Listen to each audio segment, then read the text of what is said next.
Mari bersama kita membahas soal yaitu proses penyerapan nutrisi terjadi pada organ titik-titik, yaitu bagian titik-titik.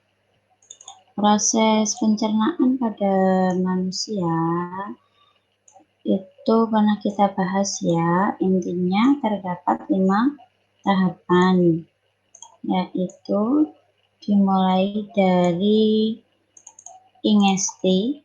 Ingesti adalah proses memasukkan makanan ke mulut sampai dengan defekasi. Nah, di antara ingesti sampai defekasi ini ada proses absorpsi atau mudahnya adalah penyerapan.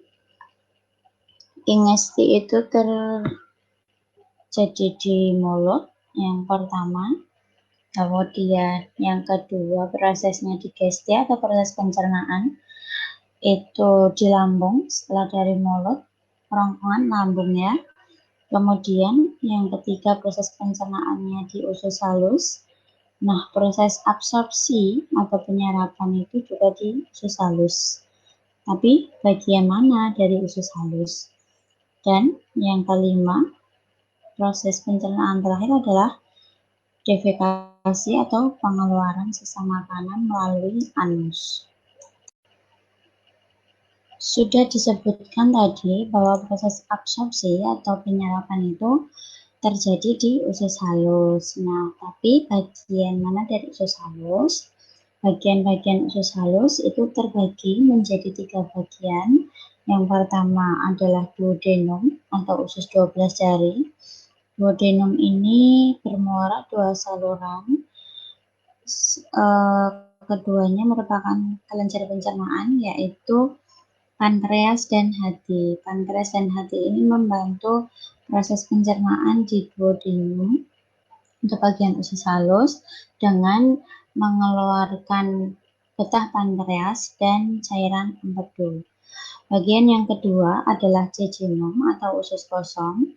Di usus kosong masih terjadi pencernaan kimiawi oleh enzim yang dihasilkan dari dinding usus, yang terdiri dari maltase, sukrase, laktase, dan enterogenase. Maltase, sukrase, laktase ini itu mencerna zat makanan yang berupa karbohidrat menjadi gula sederhana sehingga nantinya dapat diserap. Adapun enterogenase ini adalah pengaktif enzim erepsin yang tadinya erepsinogen, belum aktifnya. Erepsin akan memecah zat makanan berupa peptan menjadi asam amino. Asam amino itu adalah wujud sederhananya protein sehingga nanti bisa terserap.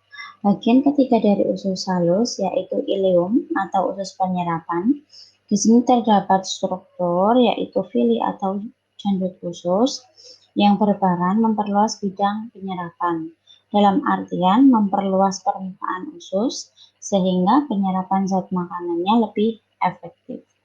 Jadi sudah terjawab bahwa absorpsi atau proses penyerapan itu ada di organ usus halus dan bagian ileum atau usus penyerapan.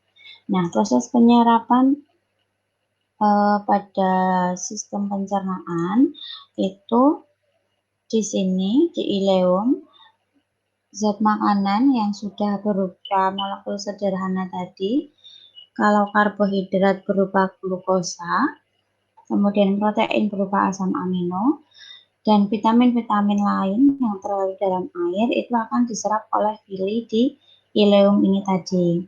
Nah, setelah diserap itu akan diangkut ke hati. Ini dinetralkan dulu dari mikroorganisme yang mungkin ikut dan bersifat berbahaya. Setelah itu baru diedarkan melalui pembuluh darah sari-sari makanannya. Sedangkan zat makanan berupa asam lemak dan gliserol dan vitamin larut dalam lemak itu akan diangkut melalui pembuluh kil atau limfa. Nah, kesimpulan yang bisa kita peroleh dari soal ini yaitu proses penyerapan nutrisi terjadi pada organ usus halus yaitu bagian ileum atau usus penyerapan.